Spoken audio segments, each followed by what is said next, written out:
Welcome, friends, and good evening to you all. And today is our lesson number 11 of our ongoing KP batch. This is my fourth KP batch. And जैसा कि हम लोगों ने कल शुरू किया था, we have taken up the topic of marriage. Amit भी ज्वाइन नहीं करेंगे. Anyway, we have taken up the topic of marriage. कल हमने marriage related rules पढ़े और एक दो कुछ हमने case studies देखी. ठीक है, तो we are continuing with marriage today. And मैं ये कह रहा था कि आप लोगों से निवेदन है कि कल tomorrow I have a very early morning flight to catch, so I'll try and make this class slightly short than what I do.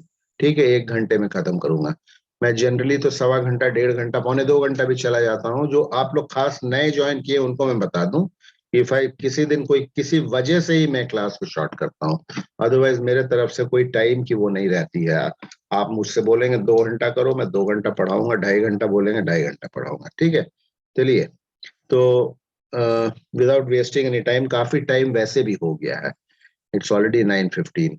कुछ मैं स्क्रीन शेयर कर रहा हूँ और देखिए, मैं सबसे पहले उसी पर आ जाता हूँ. कौन सा है? टाइमिंग ऑफ मैरिज है, डिनायल, डिलेड मैरिज. देखता हूँ ये कौन सा है. Let me see. I want to open that first, जिसके की मैरिज व्हेन. हाँ, देखिए ये स्टेप वाइज है. ठीक है ना मनीष जी? आप सुन पा रहे हैं हमको मनीष जी? सर. ठीक है, तो ये देखिए, ये एक होररी क्वेश्चन है. होररी नंबर ये है 165. ठीक है, चार्ट ये है, आपके सामने में है चार्ट, और significator tables, planetary positions, cuspal positions, dasha, antardasha, everything is there.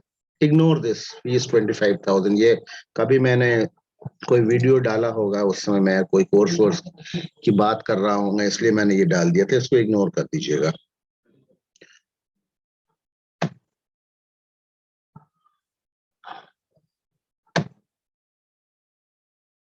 Okay, so here it is. If you want, आप लोग, क्योंकि मैं स्क्रॉल अप करूंगा तो फिर ये नजर नहीं आएगा. अपने आप मोबाइल में इसकी फोटो खींच कर रख सकते हैं. ठीक है, सो दैट फिर आपको ऊपर नीचे नहीं करना पड़े. मैं भी शायद फोटो खींचा हूं कि नहीं खींचा हूं. मैं भी खींच लेता हूं, जिसमें कि मुझे भी ऊपर नीचे नहीं करना पड़े.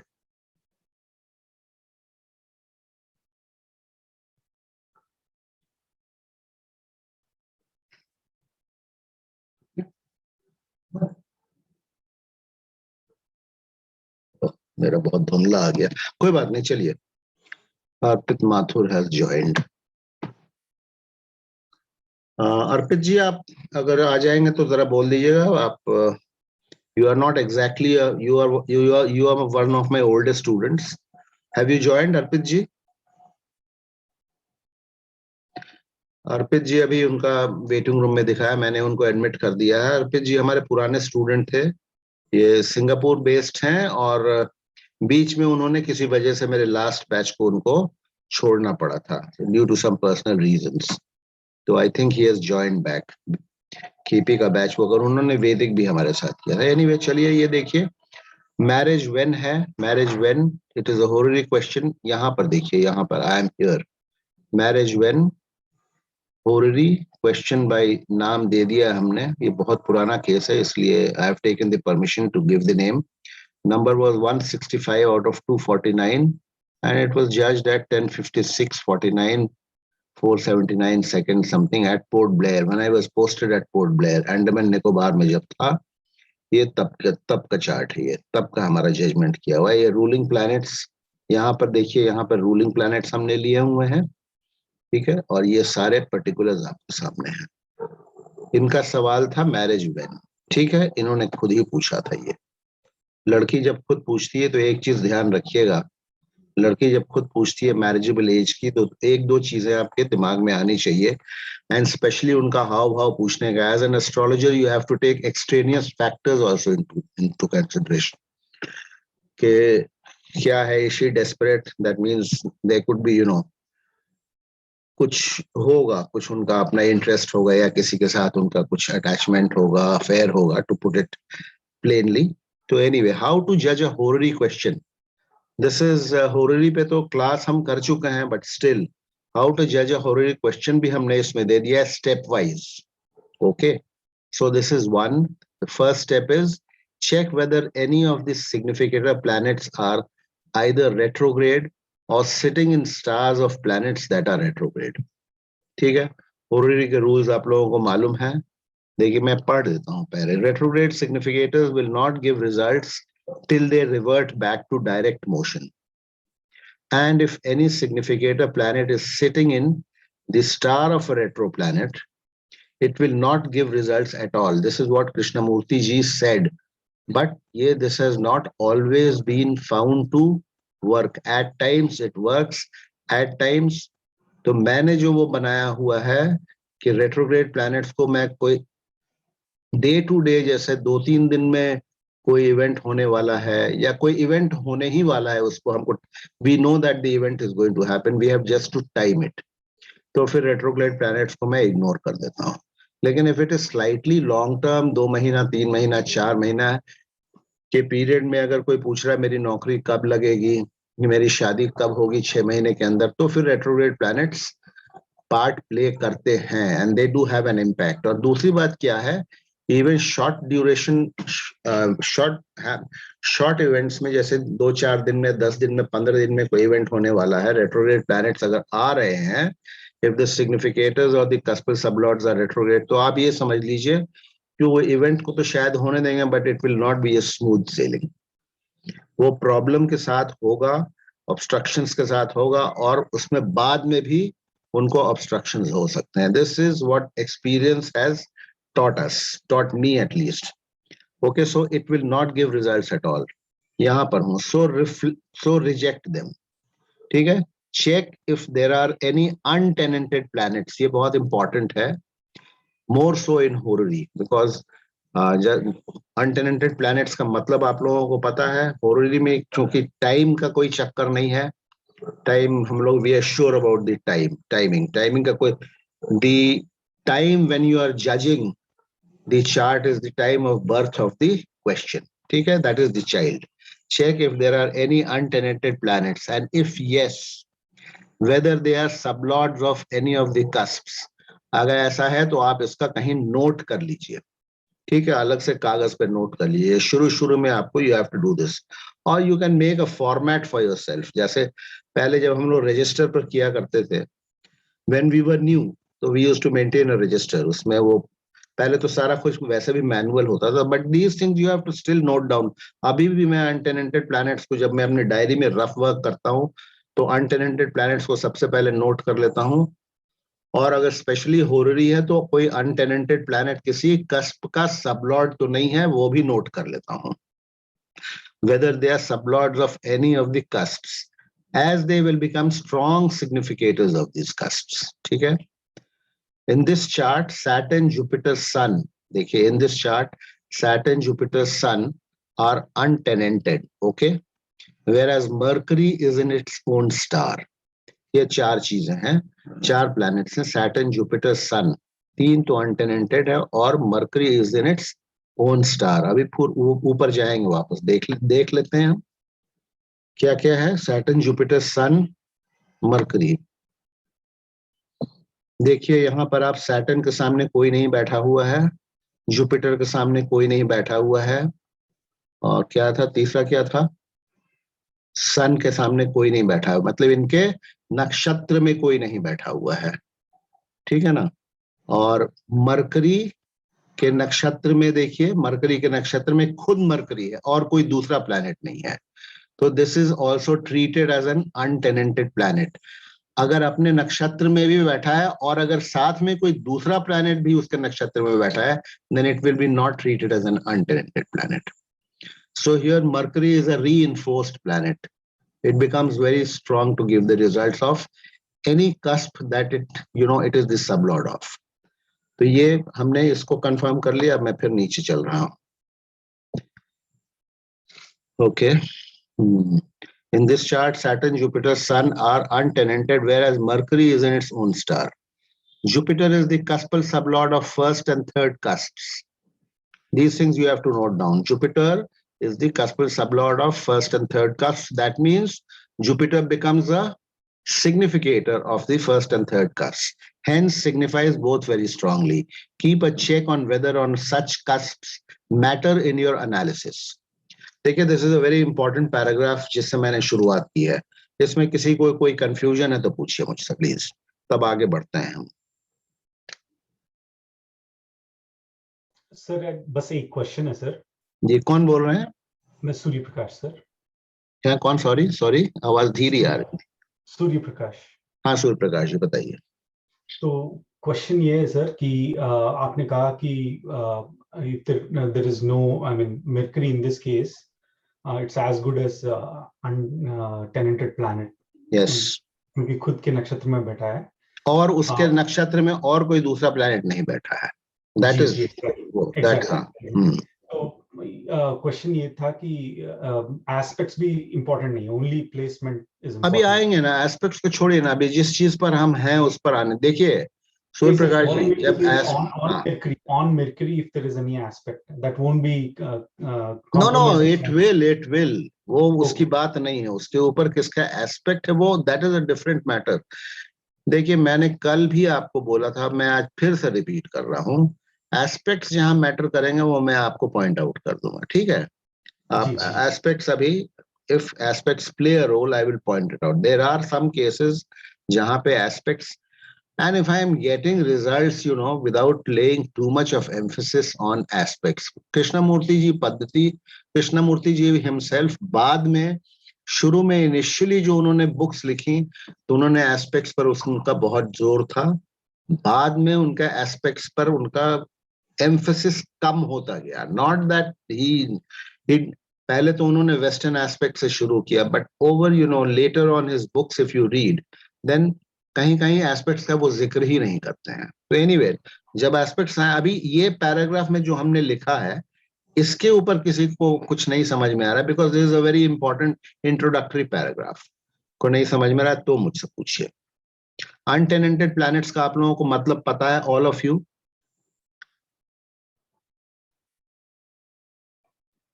Yes sir. मालूम है ना अनटेनेंटेड प्लैनेट्स का मतलब?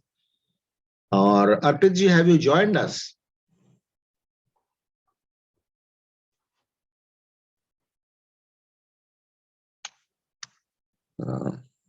ठीक है, चलिए देखिए. नाउ फिर तो हम अब पॉइंट नंबर 2 पर आ रहे हैं. In the instant case Jupiter, one of the significators is retrograde. Jupiter, one of the significators is retrograde and will not yield fruitful result till it reverts back to direct motion. That is on 6/5/2004 को Jupiter direct motion में वापस आ रहा है. सवाल मुझसे कब किया गया है? सवाल मुझसे किया गया है 24/4/2004 को. तो Jupiter is one of the significators. ठीक है, Jupiter one of the significators है.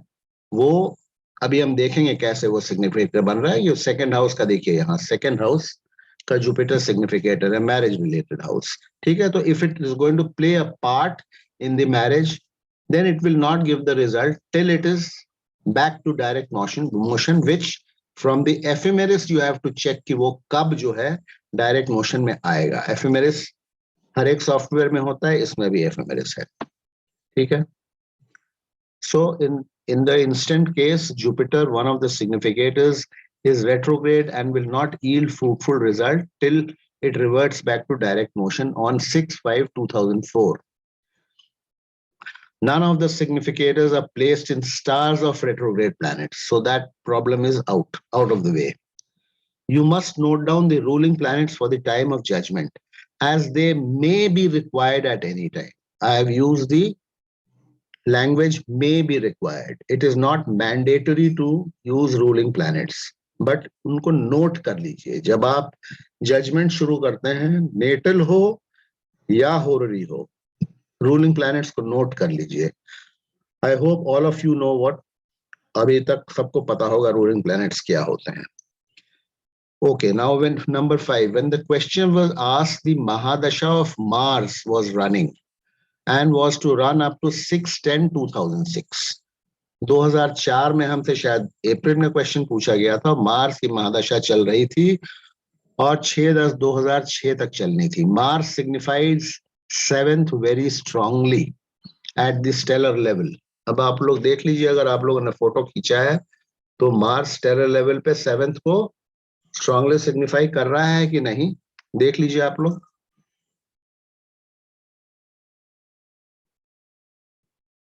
ठीक है, Mars signifies 7th very strongly at the stellar level and 2, 6, 7, 9, 11 through its sublord Jupiter. So it signifies marriage giving houses, hence selected. Manish ji, Mars के महादशा को हमने select कर लिया कि शादी मार्स के महादशा में होगी. इसमें आपको कहीं कोई शक शुबा बताइए. सब आपकी से नहीं पूछ रहा हूं, सभी से पूछ रहा हूं. इसे मतलब everybody is clear on how I have chosen Mars. Should I scroll it down? देखिए, मार्स की महादशा चल रही है. ये देखिए ऊपर इस टेबल को देखिए. फोटो नहीं खींचा तो अभी भी खींच लिए, so that I don't have to scroll up and down every time. देखिए मार्स की महादशा चल रही है. 6/10/2006 तक चलना था. Mars is a strong significator of the 7th house. Therefore, Mahadasha Lord is allowing marriage to happen and allowing it pretty strongly. ठीक है, marriage to take place. Mars का sublord कौन है? Jupiter. Sublord is significator of 2nd house. Sublord is significator of the 6th house also, but 2nd house है. Mars stellar level strongly support का. Jupiter 9th house का है. 9th house कोई बात नहीं, छोड़ दीजिए. 11th house का भी है. 11th house is a marriage giving house और 12th house का भी है. ठीक है, 12th house का है. 12th house may cause some disturbance, कुछ अड़चने पैदा, it does not deny. Okay, so Mars we have selected. Mars हमने select किया. 2 साल का टाइम है, which is होररी में इससे ज्यादा हम जनरली नहीं देखते हैं. 6 महीना, 1 साल, 2 साल, तो ये तो 2 साल चल रहा है. So Mars we have selected. Okay, Mars is supporting marriage both at the stellar level and through its sublord. Okay, none of the significant. You must note down. When the question was asked, Mahadasha of Mars was to run up to 6/10/2006. Mars signifies 7th very strongly at the stellar level and 2, 6, 7, 9, 11 through its sublord Jupiter. So it signifies marriage giving houses, hence selected. Okay, when the question was asked, Mars Ketu was on. Mars में केतु की अंतर्दशा चल रही थी and would run up to 30/8/2004. 30/8/2004 तक केतु की अंतर्दशा थी Mars के महादशा में. Ketu signifies 5th, 11th at the stellar level through sublord Sun 11th and through Venus as it is in Libra. It signifies 7th. Hence, Ketu is signifying marriage giving houses pretty strongly. Okay, at the stellar level as well as through its sublord as well as through Venus, which it represents by being in Libra. Hence selected. तो हमने अपने देखिए, this is अंतर्दशा कैसे choose किया. इसको आप देखिए. देखिए, antardasha is probably, not probably, antardasha is the strongest out of all the dasha lords. Mostly, in most of the cases, out of all the dasha lords, antardasha lord is the strongest to give the event. महादशा lord एक pathway बनाता है, जब तक कि बहुत ही ज्यादा vehemently नहीं डिनाई करता है हर तरफ से, तब तक. और इवन अगर वो न्यूट्रल रहता है तो इवेंट हो सकता है अगर अंतरदशा लॉर्ड सपोर्ट कर रहा है. तो यहाँ केतु को देखिए. Ketu signifies 5th, 11th at the stellar level through its sublord Sun 11th and through Venus, क्योंकि वो लिब्रा में है, as it is in Libra 7th, hence selected. तो हमने फिर अपने टाइम फ्रेम जो है हमारा 2006 की जो हम बात कर रहे थे, 30/8/2004 तक आ गया. इसमें प्रोबेबली हमें लग रहा है कि शादी हो जानी चाहिए। अब आते हैं हम, देखिए पहला सवाल जो आप लोग क्लास शुरू होने के पहले कर रहे थे, सुमित जी एंड मनीष जी, अब आप लोग बताइए मुझे कि इज इट ओके, आप कैसे हमने चुना, आपको समझ में आया?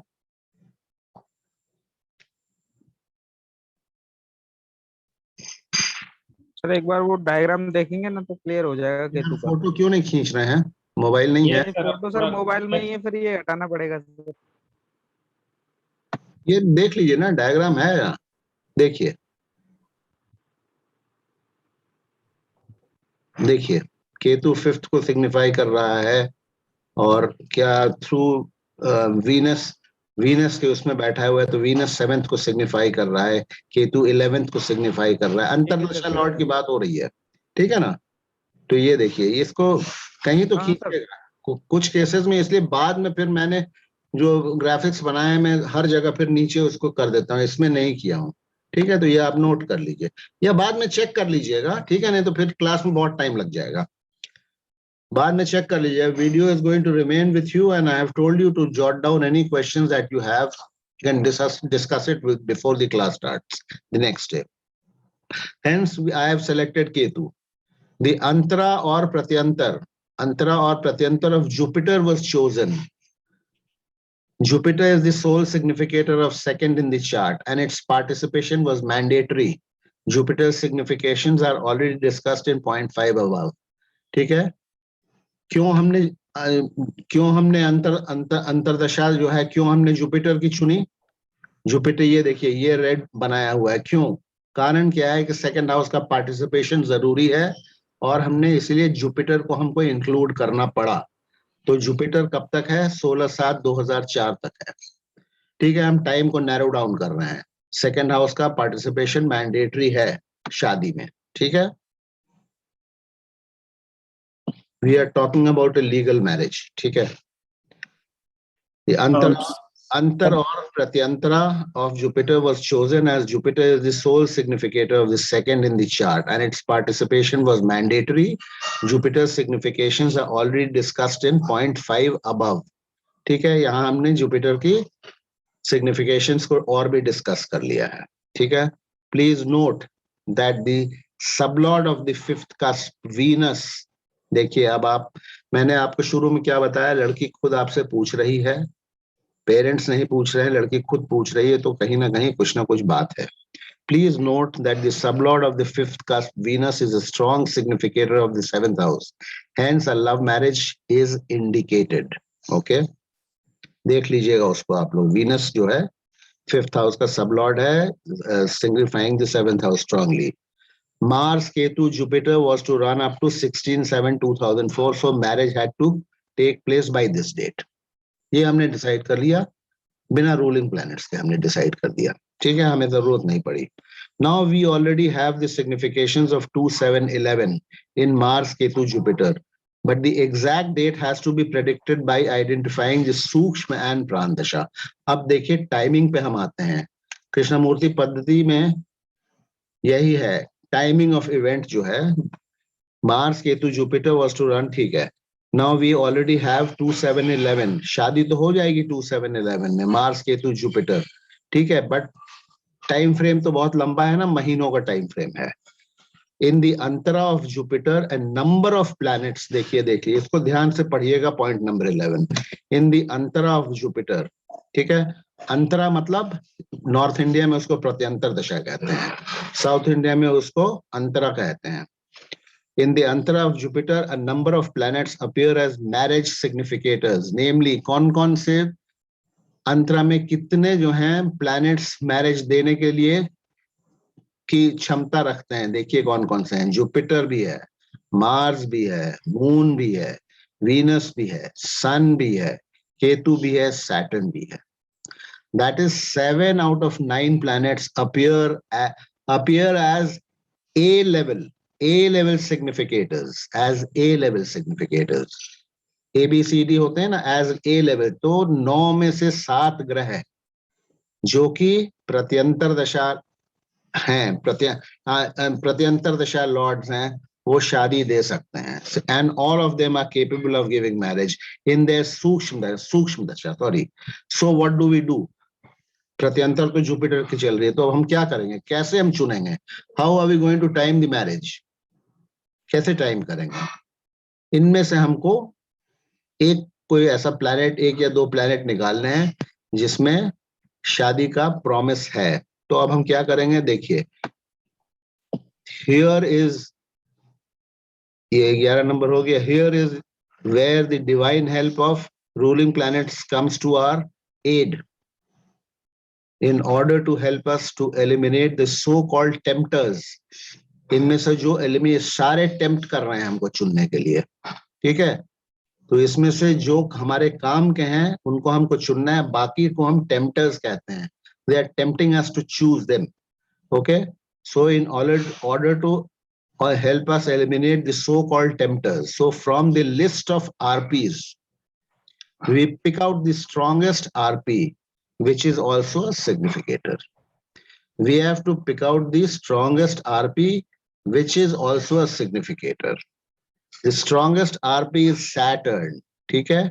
Which strongly signifies the 7th house at the A level. अब इसको हम एक बार ऊपर करके आ जाते हैं। देखिए यहाँ इन ऑर्डर ऑफ स्ट्रेंथ, ये रूलिंग प्लैनेट्स बीच में यहाँ चार्ट में देखिएगा सैटर्न लिखा हुआ है, ठीक है? ये इन ऑर्डर ऑफ स्ट्रेंथ, और Saturn is an A level significator of the 7th house. पूछे A level कैसे है? Please ask me, or if you have understood, you tell me. ये तो B column है, but how is it an A level significator?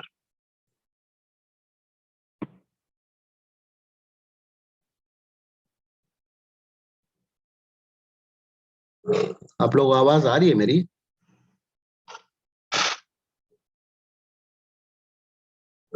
Manish ji बोलिए, A level significator कैसे है? Sir वही A level significator कैसे है?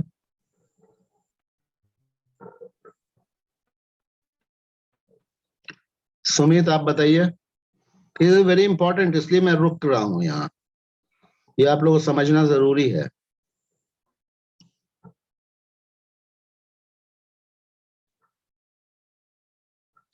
अनटेनेंटेड है ना, इट इज अनटेनेंटेड। तो अनटेनेंटेड है तो 7th हाउस का ऑक्यूपेंट है, और इसके इसके नक्षत्र में कोई ग्रह नहीं है। ये 4 ग्रह जो हैं सैटर्न के नक्षत्र में इनमें से कोई भी नहीं है, अनटेनेंटेड है। That is why it is an A level significator, ठीक है? और ये देखिए 5th हाउस का भी ए लेवल सिग्निफिकेटर है, लव मैरिज की बात हो रही है, ठीक है? And it is the strongest ruling planet. तो हमने फिर ये वाली डेट जो है ना, मार्स, केतु, जुपिटर, सैटर्न, यहाँ देखिए 2/7/2004 पर नैरो डाउन किया टाइम पीरियड को। Is it clear? Am I clear now? A level significator जो बता रहा हूँ, यस बोलिए आप लोग कोई। यस सर सर क्लियर है ना? यस सर नहीं है ना? ठीक है। सो the strongest RP is Saturn, which strongly signifies the 7th house at the A level. So the Sukshma of Saturn is fixed. Sukshma Dasha of Saturn is fixed and is to run up to 2/7/2004. Saturn signifies 7, 5, 3, 5, 11. 7 हमने तो 2 ही आपको दिखाया। Saturn signifies 7, 5, 3, 5, 11. 7 marriage, 5th love marriage, 3rd is an improving house. Negotiations भी होते हैं। 5th love marriage, 11th marriage. तो हमने Saturn को चुना।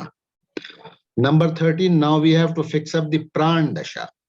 प्राण दशा जो कि घंटों में चलती है, या अगर कोई लंबे प्लैनेट की है तो एक आध दिन चल सकती है। Now we have to fix up the prana dasha, which would be the second strongest ruling planet.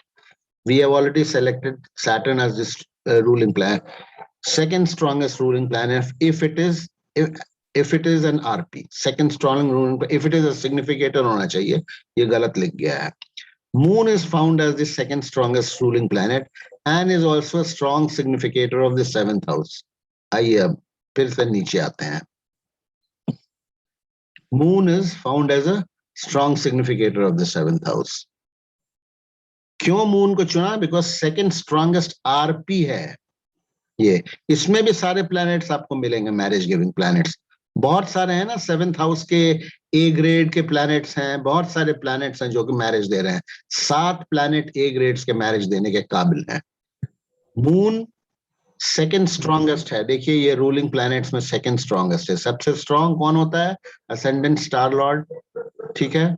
उसके बाद असेंडेंट राशि लॉर्ड विच इज मून, ठीक है। तो हमने मून को चुना 1/7/2004। अब 1/7/2004 में देखिए कितने वो आ रहे हैं।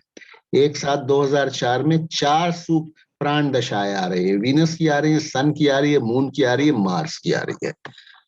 You can choose any one of them. उतना हमें मतलब एक्यूरेट होने की टाइम अगर निकाल के बताना है, which is possible in Krishnamurti Paddhati, तो इनमें से आप फिर टाइम भी निकाल के बता सकते हैं। मून की हमने चुनी, ठीक है। Now we have to fix up Pran Dasha, which would be the second strongest RP if it is a significator hoga, sorry. Moon is found as the second strongest RP and is also a strong significator of the 7th. Moon Pran Dasha is to run from 11:43 AM to 18:01 PM on 1/7/2004. This was the day predicted for marriage and it happened on that day itself. Time थोड़ा सा देखिए, time आप कर सकते हैं 100% correct वाला पंचांग अगर यूज हो रहा है, कोई भी पंचांग 100%, वी डोंट नो कौन सा पंचांग 100% करेक्ट है। एस्ट्रोनॉमी है, it should be just one science, but there are hundreds of ephemeris and panchangs. इसीलिए वो उस टाइम को पिन पॉइंट करना ना, पहले जब कम पंचांग हुआ करते थे, एक लाहिरी था, एक केपी था, तब तो ठीक है। anyway, छोड़िए उसको, वो सिलेक्ट किया, उसी दिन शादी हुई। Transit on that day of the event, देख लीजिए ट्रांजिट भी मैं बता दे रहा हूं। सन इन राहु, ठीक है, sun in Rahu, Rahu represents Mars star, significators होने चाहिए। Moon in Mars star. Transit जब आप पढ़ते हैं तो कोई भी इवेंट के लिए सन और मून का transit is important, whether they are significators और not. Please remember, they are called the luminaries. उनका ट्रांजिट जो है ना, सिग्निफिकेटर रिलेटेड हाउसेस में या स्टार लॉर्ड्स में या सब लॉर्ड में होना चाहिए। सन इन राहु, मार्स, मार्स, ठीक है। मून इन मार्स राशि, मार्स इन सैटर्न स्टार, केतु इन राहु, अब again Mars, Saturn in Jupiter star, Venus in Moon star. This was the transit on that day. But this is how I predicted this marriage and it took place on that very day itself. ये हमारा बहुत पुराना prediction and this is one of my prize product prediction कह लीजिए या whatever you may call it. So this is how अंतरदशा, this is how the dasha lords are chosen. आप लोगों का सवाल जो था, ये इसी प्रकार से चूज किया जाता है। Sir can I ask a question? हाँ please do, please do, please do. Sir इसमें हमने जैसे अंतरा में जुपिटर को सिलेक्ट करा है 3rd लेवल पे, जी जी जी। बट जुपिटर जो है वो 6th हाउस को भी सिग्निफाई कर रहा है ए लेवल। हमको वेटेज देखना है, वेटेज देखना है, ठीक है। ओवरऑल हमको वेटेज देखना है, ठीक है। 6th हाउस को तो कर रहा है, लेकिन 2nd हाउस का हमें और कहीं कुछ मिल नहीं रहा है। इसलिए हमको देखिए क्या है, डिनायल और अनसक्सेसफुल मैरिज या अनहैप्पी मैरिज, ठीक है, वो दो अलग चीजें हैं। अगर if a marriage significator is or the cuspal sublord is signifying both the marriage giving houses as well as the marriage disturbing or negating houses, the marriage could be a disturbed marriage, an unsuccessful marriage, and inharmonious marriage, ठीक है। But if all the other significators and ruling planets are weighing to give marriage, this cannot treat this as a denial. नहीं कर सकते आप denial, otherwise आप astrology नहीं कर पाएंगे। अगर आप खाली उसमें वो निकालने की कोशिश करेंगे। और दूसरा, फिर आप जुपिटर का सब लॉर्ड को एक बार को देख लीजिए जरूर बिफोर गिविंग अ वर्डिक्ट। अब आप मुझे खुद बता दीजिए जुपिटर का सब लॉर्ड कौन है? वीनस। वीनस। वीनस क्या सिग्निफाई कर रहा है? सर स्ट्रांगली 7th को कर रहा है एंड बी लेवल पे वो भी 6th को कर रहा था, इसलिए थोड़ा कंफ्यूज हो गया। हाँ, बी लेवल पे कर रहा था, लेकिन स्ट्रांगली आपको वेटेज निकालना है। देखिए, if you are let me tell you, if you are a negative minded astrologer, तो फिर आप गड़बड़ कर देंगे। ये this is a very strong case way you can predict. थोड़ा 100% तो कहीं आपको मिलेगा नहीं। देखिए सभी लोग, हम लोग आजकल दुनियादारी जानते हैं, कोई भी मैरिज 100% हारमोनियस आजकल नहीं होती है, बहुत मुश्किल है। कहीं ना कहीं वो अड़चने, डिफरेंसेस, वो बाद में क्या होगा नहीं होगा। शादियां तो हो जाती हैं, डिनायल नहीं है, शादियां हो जाती है, लेकिन कहीं ना कहीं कुछ ना कुछ प्रॉब्लम्स होते हैं अक्सर, और ये बढ़ता जा रहा है। अब आप रिसेंट नए जनरेशन के हॉरोस्कोप्स देखेंगे, उसमें आपको ज्यादा प्रॉब्लम्स नजर आएंगी। सर मैं नीलेश बोल रहा हूँ, मेरी 2 क्यूरियोसिटी है इस चार्ट पे। जी, कौन बोल रहे हैं? नीलेश बोल रहा हूँ सर मैं। हाँ बोलिए नीलेश जी। अब जैसे मार्च सर हम लोगों ने सेलेक्ट किया, दैट इज वेल अंडरस्टूड कि ये ऑल्दो ये मैरिज नेगेटिंग हाउस को भी इंक्लाइन था थोड़ा, लेकिन वेहेमेंटली डिनाई नहीं कर रहा था, ये मैरिज सपोर्टिंग हाउस को भी बस सपोर्ट तो कर रहा था। हमने नहीं सुन लीजिए, अब सुन लीजिए। आपका महादशा लॉर्ड अगर वेहमेंटली नहीं डिनाई कर रहा है और वो सिग्निफाई कर रहा है, और वेहमेंटली नहीं डिनाई कर रहा है, सिग्निफाई नहीं भी कर रहा है, और न्यूट्रल है, तब भी जो है हम उसको सेलेक्ट कर लेते हैं। Perfect sir, perfect. नाउ अब मार्च के अंदर जो हम लोगों ने केतु की अंतर्दशा डिसाइड की, जी, अगर प्लानिटरी पोजीशंस वाले चार्ट पे हम देखें तो केतु जो है वो उसका स्टार लॉर्ड राहु है, तो कहीं ना कहीं केतु राहु का भी रिजल्ट देगा।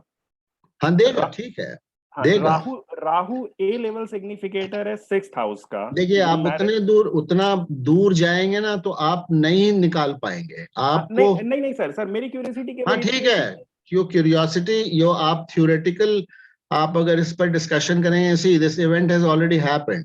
तो नहीं और सर, दूसरा, प्लीज हियर मी आउट। सुन लीजिए, राहु केतु के केस में there is no hierarchy, it is not decided कि वो कब किसका रिजल्ट देगा। हमने आपको पहले भी राहु केतु के क्लास में बताया होगा कि ये रूल्स हैं, लेकिन वो किसका रिजल्ट कब देगा, किसका कितना स्ट्रांगली देगा, ठीक है ना, वो इस्टेब्लिश करना बड़ा मुश्किल है। It is not establish. वो हर बार अलग तरीके से भी बिहेव करते हैं। ठीक है, आपकी बात सही है। चलिए आगे सर आई पूछिए। Totally agree, sir I totally agree with you by word. हाँ जी। मैं सिर्फ ये जानना चाह रहा हूँ कि क्या मेरा इंक्लाइनेशन केतु के अलावा भी किसी और प्लैनेट पे होना चाहिए था क्या, जो मैरिज सपोर्टिंग हाउसेस की तरफ ज्यादा इंक्लाइंड है? मतलब अगर मैं अंतर्दशा की बात करूं तो ऐसा है, अंतरदशा, फिर आप अंतरदशा देखिए। आपको ना, देखिए, आपसे एक लड़की सवाल कर रही है, हमने आपको कहा ना, एक्सट्रेनियस फैक्टर्स भी आपको जो है आपको लेना पड़ेगा by talking to your client. When a girl is asking you and you can make out, that she is pretty desperate for marriage, so you have to pick out an अंतरदशा, ठीक है, जो आपको लग रहा है कि ये शादी दे देगा। ठीक है, नहीं देगा तो फिर अगर एकदम से डिनायल है तो ये बोलिए कि अभी इतने दिन शादी नहीं हो सकती है। That is why I pick this Ketu, क्योंकि केतु में हमारे पास 4 महीने का टाइम था, which was a reasonable period.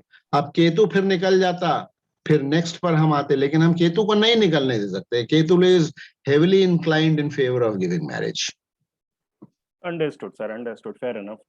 ठीक है दूसरी ना? क्यूरियोसिटी सर मेरी थी, जो वेरी वाइटल फर्स्ट पॉइंट हमने डिस्कस किया था, वेर इन वी डिस्कस कि अगर सिग्निफिकेटर प्लैनेट जो है वो किसी प्लैनेट के अंदर बैठा है which is again a retrograde, तो अभी उस डायरेक्शन में हम नहीं जाते हैं। लेट्स सी कि अगर ये सेम चार्ट, ये सेम इवेंट मैं प्रेडिक्ट कर रहा हूँ बोथ विद नाटल एंड होररी, अब हाइपोथेटिकली लेट्स कंसीडर कि नाटल में जो टाइम ऑफ बर्थ है वो एक्यूरेट है, ठीक है, तो we may end up in a situation जहां पे नाटल से मुझे जो सिग्निफिकेटर्स हैं वो रेट्रोग्रेड दिख रहा है, या वो उस प्लैनेट में है जो रेट्रोग्रेड है, वेयर एज इन हॉररी सिग्निफिकेटर्स जो है वो मेरा रेट्रोग्रेड नहीं है, या फिर उस प्लैनेट में नहीं है जो रेट्रोग्रेड है।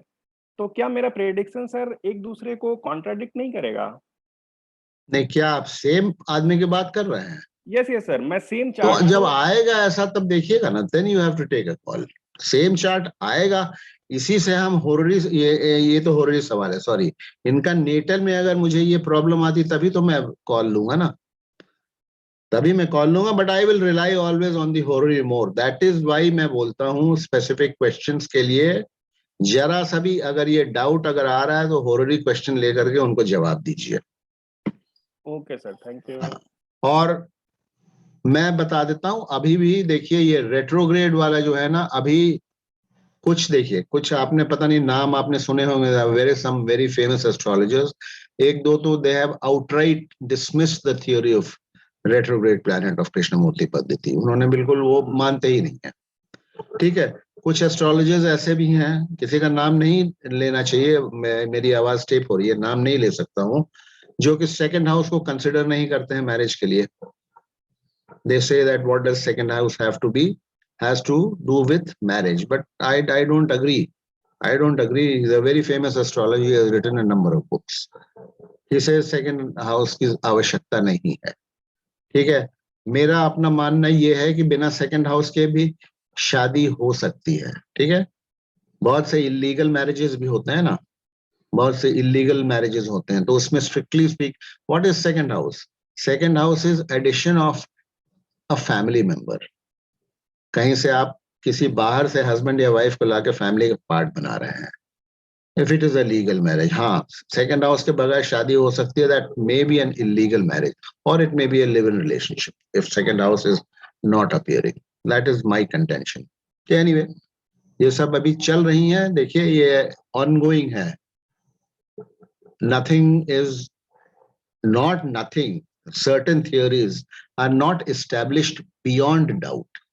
ठीक है, अभी हमने एक प्रेडिक्शन किया था, वो उसका वीडियो भी हमने डाला है, किसी को नौकरी लगनी थी, उसका प्रेडिक्शन लेके था, उसमें वही रेट्रोग्रेड वाला मामला फंस रहा था, तो आई टोल्ड हिम कि आपको नौकरी तो शायद लग जाएगी, रेट्रोग्रेड हैं प्लैनेट्स। अभी ये पिछले महीने ही मैंने प्रेडिक्शन किया था, रेट्रोग्रेड हैं तो एक तो अड़चने आएंगी, it will not be smooth selling, नौकरी लग जाएगी, एक तो आपको पैकेज नहीं मिलेगा जो आप एक्सपेक्ट कर रहे हैं, क्योंकि उसमें सैटर्न भी आ रहा था और जुपिटर, दोनों रेट्रोग्रेड थे। वो एक तो आपको जैसे मन चाहा वो नहीं मिलेगा, and you will you may face problems also. आज अभी उसका, अभी शाम को इस क्लास के पहले उनका फोन आया कि सर नौकरी तो लग गई, लेकिन लगता है नौकरी मेरी चली जाएगी, I am facing a lot of problems. तो ये रेट्रोग्रेड प्लैनेट्स जहां आ जाएंगे ना, वो असर डालेंगे, असर तो उनका होता है होररी में उनका असर होगा, वो अड़चने जरूर डालेंगे। खैर, इसमें वो रेट्रोग्रेशन खत्म हो चुका था, जुपिटर का जो मैंने डेट दिया उसके बाद शादी हुई थी। ठीक है, बाय द वे कहीं लिखा नहीं है हमने, लेकिन उसके बाद ही खत्म हुआ, उसके बाद ही शादी फिक्स अप हुई। चलिए तो फिर ठीक है, अब एक और ले लेते हैं केस। अरे बाप रे, टाइम तो हो गया मेरा। मैं आप लोगों से संडे से मैं प्रॉपर क्लासेस ढंग से जो मैं लेता हूँ, 1.5 घंटे तक का, 1.25 घंटा 1.5 घंटा, और एट टाइम्स उससे ज्यादा भी लेता हूँ, संडे से मैं आप अस्थिर होकर के मैं दिल्ली से लूंगा क्लास।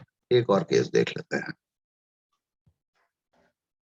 मुझे अंतरदशा वाला जो मैंने चूज किया, उससे बताइए आप लोग सहमत, आप किस प्लैनेट को चूज करते हैं अंतरदशा में, हमको बताइए। फिर अंतरदशा वीनस को चूज, केतु के बाद कौन आता है, केतु के बाद किसका आता है? वीनस। हाँ, तो वीनस को चूज अगर करते तो क्यों करते, आप देख लीजिएगा इसमें, और मैंने क्यों किया। ठीक है, आप देख लीजिएगा, इज अ गुड एकेडमिक, वो है, एक छोटा सा केस खाली लेंगे क्योंकि इसमें ज्यादा, क्योंकि I have to finish this class today. अच्छा, this is not out of my archives, ये कहीं से लिया हुआ है हमने। ठीक है, मेरे आर्काइव से होता है तो वो बाकायदा फिर हॉरोस्कोप के साथ आता है, ये हमने कहीं और से लिया हुआ है। देखिए, गर्ल बॉर्न 31/3/19, क्या इसका हेडिंग क्या है?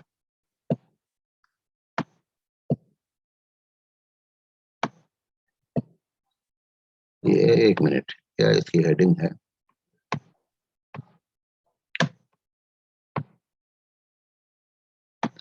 और दूसरा क्या है? मैं बादशाह लॉर्ड से डिलेइंग मैरिज। हाँ हाँ, नहीं, और दूसरा क्या है, मेरी फिर से आप लोगों को विनती है और राय है कि आप लोग वैदिक एस्ट्रोलॉजी भी सीखिए, वेद और दोनों से देखिए। वैदिक से देखिए, कई बार आपको कृष्णमूर्ति में भी जवाब नहीं मिलेगा जो वैदिक में मिल जाएगा, और वैदिक में आपको टाइमिंग थोड़ा डिफिकल्ट है, but Vedic gives you a very good idea, specially about marriage में, तो वैदिक को जरूर देखना चाहिए। Quality of marriage, delay marriage, denial of marriage, Vedic में जो है rules, they are very very अच्छे रूल्स हैं, वो जरूर आप लोग वैदिक कीजिएगा, और वैदिक में सिर्फ सिस्टम्स अप्रोच पढ़िए और कुछ मत पढ़िएगा। contrary to what Manish ji has to say. Anyway, वो अपना उनका वो है. देखिए, this is a girl born in 31 on 31/3/1952 at Chennai. इसको जल्दी से मैं पढ़ रहा हूँ, ठीक है. वीनस इज क्या है? Example of mahadasha lord. देखिए, डिनाइंग मैरिज, ये Nilesh ji, example of mahadasha lords delaying marriage because of their sublords. Venus is sublord of 7th, signifying second, so marriage is promised. In those days, marriageable age of girls started from 18. ये पुराने जमाने की बातें हैं, तो वो शुरू हो जाती थी 18 के बाद. हम लोगों के यहाँ भी होती थी. साउथ में तो ये और भी कम, और मतलब और जल्दी भी शादियां हो जाती थी. Okay, so Rahu mahadasha was over by June 1972 when the girl completed 20 years of age. Rahu being a node represents Saturn. तो इनकी मतलब 20 साल, चलो 20 साल छोड़ देते हैं, उसके बाद देखते हैं. Rahu being a node represents Saturn, which is a full significator of the 7th being untenanted. Yet Rahu could not give marriage because of its sublord Moon, which signifies 6, 9, 10, all marriage denying houses. ठीक है, राहु महादशा, चलो ठीक है, मान लो निकल गया, पूरी 16, 17 साल, 18 साल निकल गया, 19वां 20वें साल में अगर शादी होती तब भी, yet Rahu could not give marriage because of its sublord Moon, which signifies 6, 9, 10, all marriage denying houses. Rahu Mahadasha was followed by 16 years of Jupiter Mahadasha, which also could not give marriage. Jupiter is in the 2nd house. ठीक है, Jupiter is in the 2nd house. In the star of Ketu. Jupiter is in the 2nd house, in the star of Ketu, sitting in 6th, a marriage negating house. तो Jupiter as occupant of 2nd house, तो 2nd house को दिखा रहा है, but is in the star of Ketu, sitting in 6th, a marriage negating house. तो Jupiter अपने sublord के through, देखिए 6th हमने बताया था, नेगेटिंग हाउस तो होते हैं, फर्स्ट भी नेगेटिंग है, 10th भी नेगेटिंग है, but actual in my write-up also I had written that 6th is the real actual negating house. So Jupiter is in the 2nd house, in the star of Ketu, sitting in 6th. जिसके star में बैठा है वो केतु है, जो कि 6th house में बैठा हुआ है, नेगेटिंग हाउस. तो Jupiter is signifying the 6th house very strongly. यहाँ चार्ट भी आप लोग देख सकते हैं. In the star of Ketu signifying in sublord also, its sublord is also Ketu. Jupiter sublord is also Ketu. Ketu के स्टार में तो वो बैठा है, उसका sublord भी केतु है. Which being a node, again आगे इसको ले जा रहे हैं, केतु क्या क्या दे सकता है. Its sublord is Ketu, which being a node represents Sun, owner of 7th house, but with a planet sitting in 7th, so not signifying 7th very strongly. ये एक पॉइंट है. प्लस पॉइंट्स भी साथ में हम दिए दे रहे हैं. Ketu is in its own star, sitting in 6th. अपने ही स्टार में केतु बैठा हुआ है, ठीक है. 6th हाउस में बैठा हुआ है इन own star, but with a planet sitting. Ketu is in its own star and sitting in 6th, so signifying 6th very strongly. ये बात अभी हमारी चल रही है जुपिटर महादशा की, ठीक है ना. जुपिटर महादशा की बात चल रही है. Ketu is in its own star and sitting in 6th, so signifying 6th very strongly, and thus not allowing marriage as its sublord to allow marriage. Not allowing Jupiter as its sublord, मतलब it is not allowing the Mahadasha Lord Jupiter as its sublord to allow marriage. Next was, अब देखिए एक और rule जो है, नियम और एक और आप लोगों ने राहु केतु के जो हमने आप लोगों को नियम पढ़ाए हैं, उसमें एक वो भी नियम है कि any planet sitting in the star of any of the nodes, Rahu or Ketu, it will give all the promises of Rahu and Ketu. So Jupiter here is sitting in the star of, Jupiter is किसके star में बैठा हुआ है Jupiter? It is in the star of Ketu. तो वो केतु जो जो promise करता है स्ट्रांगली वो जुपिटर करेगा। तो Ketu is, you can say it is vehemently denying, क्योंकि ये 6th हाउस से हर एंगल से 6th हाउस से वो कनेक्टेड है। 6th हाउस में बैठा है, अपने ही स्टार में बैठा हुआ है, तो और वो जुपिटर का सबलॉर्ड है, तो वो तीनों चारों तरफ से जुपिटर को अलाउ नहीं किया 16 साल तक शादी देने के लिए। वेहमेंटली जुपिटर ने डिनाई किया। कृष्णमूर्ति पद्धति के रूल्स क्या हैं? Occupant is second in strength of giving rules, first is the star Lord. Star Lord जहां बैठा है सबसे पहले प्लैनेट, उसका रिजल्ट देगा, और 6th मेन नेगेटिव हाउस होने की वजह से ऐसा हुआ। ठीक है, तो जुपिटर की महादशा निकल गई, 16 साल की महादशा होती है, उसमें शादी नहीं हुई। Next was Saturn mahadasha from 1988। Saturn is in the sub of Mercury, which owns 5th and 8th, is in its own star, and is in its own star sitting in second. So Mercury is in its own star and it is sitting in the second house. ठीक है, Saturn का sublord mercury है, तो sitting in second and thus allowing marriage. The girl got married in August 1988 at the age of 36. तो जब तक महादशा Lord's ने marriage नहीं होने दिया तब तक शादी नहीं लड़की की हुई। 36 साल की उम्र में जाकर के जब ऐसे महादशा आई जो कि मैरिज को उसने अलाउ किया, तो जाकर के मैरिज हो गई उसके 36 साल की उम्र में। ये है, दिस इज अ महादशा लॉर्ड कैसे कई बार डिनाई करता है। अगर वो वेहमेंटली अपोज नेगेट कर रहा है तभी डिनाई करता है।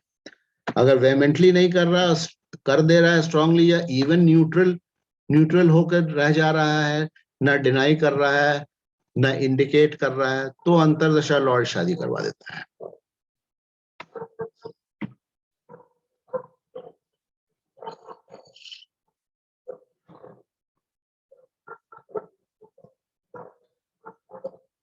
मेरे क्लास में कौन कौन है?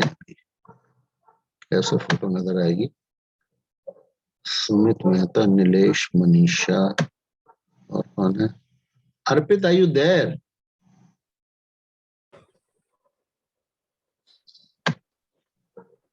अर्पित,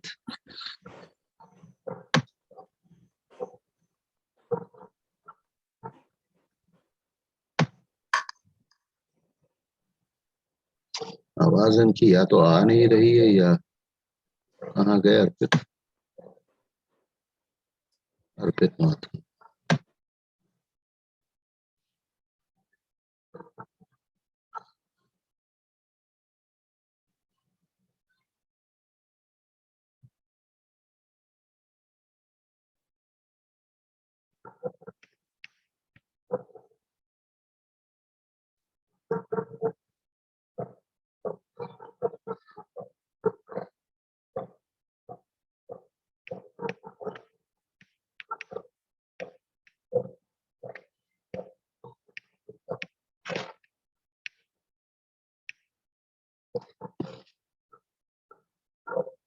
तो आज का मैं यहीं समाप्त करूंगा। मैंने बोला था आज मैं 10 बजे वाइंड अप कर दूंगा, जनरली करता नहीं हूँ, 10 बजे कभी नहीं वाइंड अप किया हमने, बट आज मुझे थोड़ा सा अपनी तैयारी करनी है, सुबह बहुत अर्ली मॉर्निंग मुझे निकलना है।